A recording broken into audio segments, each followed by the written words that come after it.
One bit of advice: if you visit Pastor Ken, expect to stay longer than you planned. He's got some great stories.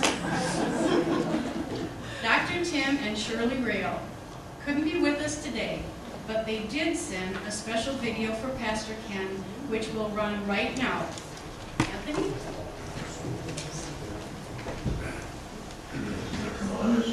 Hi, Pastor Ken. Hi, Shirley. Happy birthday to you. Happy birthday to you. Happy birthday, your kindred. Happy birthday to you. We'd like to have some of the people here give some of their memories that they have with Pastor Ken. And again, we'd like to keep it a little bit to the short side because we know you're all getting hungry, and we have one more little item for you today as well. I'd like to start out with my short version of what I know about Pastor Ken, and I've known him for 23 years. I brought my son here for Sunday school when he was 4. And Sweet Mabel was his teacher, and she taught me into coming to this church as well. And I've never known a more Christian man than Pastor Ken. I adore him, and I think he knows that. Thank you. My dad was Hartzell. What you heard about that was my dad. And one of my favorite stories was our couple of trips down to meet and visit with Mr. Sammons. And one of the times at least one of the times we were in Denver. So we went up in the mountains to see the mountains and enjoy the great sights. And lo and behold, if we didn't find some mounds of snow up in the mountains. And as human nature would have it, we got into a snowball fight out there. All of Mr. Foreman, my dad, Ken, and I don't know who else was up there. But I took one of those snowballs and I took a fling, and the car door was open and went right in the car and put a hole right through Ken's straw hat. So that was one of my fond memories of Ken. Thanks for everybody being here for Pastor Ken's birthday. Pastor Ken, I was one of the guys that was there when you broke your leg, Steven, second base. Can't steal second base in softball. You should have grabbed it right. How many were there that night? We used to play softball on Friday nights at Pauline was there at Burnham Park with Pastor John and the congregation. And Pastor Ken was already in. You had to be at least 80 years old at that time, and he was out there probably running faster than some of the youth were running. I always tease him about that because I was out in center field, and Pastor Ken was on the other team, and he had a collision with the second baseman and I always tell him you shouldn't be stealing bases, so that's what happened. Hi, Pastor Ken. This is Janine. I do remember whenever you go over to the Kendalls, Mabel and Pastor Ken, oh boy, there would always be popcorn, and you know what, the most special thing though, there would always be prayer. And they would hold hands, you know, before you would leave. We'd all hold hands in a circle, and they would pray over you, and it was such a blessing. Always remember that. Thank you. Hi, Pastor Ken, it's Sue Wolf. When I think of you and Mabel, my heart is so full, I don't think I could get anything done unless you had an hour. I'm one of your kids. I remember Mabel and you used to say, we're one of your kids. There was a group of us who were one of your kids.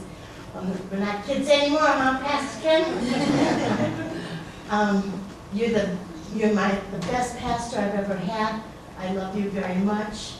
I've learned so much from you and Mabel, growing closer to the Lord. I'm just so privileged to be here to celebrate in your birthday, and my heart is so full. I just love you. Thank you. I guess we could say I'm one of Pastor Ken's kids too. Many years ago, well over 20 years ago, I was still single, a student at Marquette, and Pastor Ken was very much what Scripture says a father should be. He was a priest, a prophet, a provider, and a protector. And when it came to the summer and I needed to find a job when I was not in school or needed to earn some extra money for school, he went job hunting for me. And he found a job as an administrative assistant in an office, and I went and took the interview because he asked me to do that. And he had already spoken to the man who owned that business, and I didn't like that man very much. I actually did not want to work there after that interview, but I wanted to honor you, Pastor Ken, because I loved you. And I went, and I was hired, and I worked there, and lo and behold, that was the place that I met my husband. So this man has provided for me in many, many, many ways. And I just want to thank you for the spiritual heritage you've given me and my husband and now all of our children. We love you dearly. Pastor Ken, I love your stories, as many of us do. One thing, I was sitting there one evening and thinking, what can I say about Pastor Ken? And it reminded me about the story of my daughter when she came here. She learned a little song, "This little light of mine, I'm gonna let it shine, I'm gonna let it shine." And my daughter and I used to always have little glow sticks to make her light shine. And all in all, you have always let your light shine for Jesus. Your light is aglow for all of us. You are so wonderful.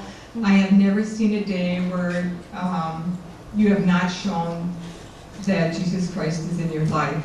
And you are an inspiration to me and to others. And we appreciate you and love you. Thank you, Pastor Ken, for everything. Let me say a word for my mother. When Pastor Tim came here to explore, look it over, I thought it was a done deal, but no. He had to look it over and say yes or no. Well, he visited around a little bit. He came to Mother Kendall's house, and she gave him her testimony and then talked to him, and afterwards he says, yes, Milwaukee's the place for us. He says, I asked Jesus for a praying grandma. All you praying grandmas, take heart. I asked Jesus, he said, for a praying grandma in my first pastorate. This is her. Yes, Milwaukee is the place. I'm proud of that. Now, to jump up another 10 years, we got a new superintendent. The superintendent, I didn't know this, but he wanted to move Pastor Tim to Minneapolis. Pastor Tim says, no, I don't think my work is over here in Milwaukee. I don't think my job is all done in Milwaukee. All right. It wasn't too long after that until Mother Kendall died, and Pastor Tim held her funeral. Oh, he loved Mother Kendall. I thought he was going to compete with me, but that wasn't bad. He loved Mother Kendall. And then, shortly after that, he wrote to that superintendent. He says, now, maybe my work in Milwaukee is over, now that I've laid Mother Kendall to rest. Yes, I'll move somewhere else. And he did. He moved to Minneapolis, and he started a brand new church. Thank you.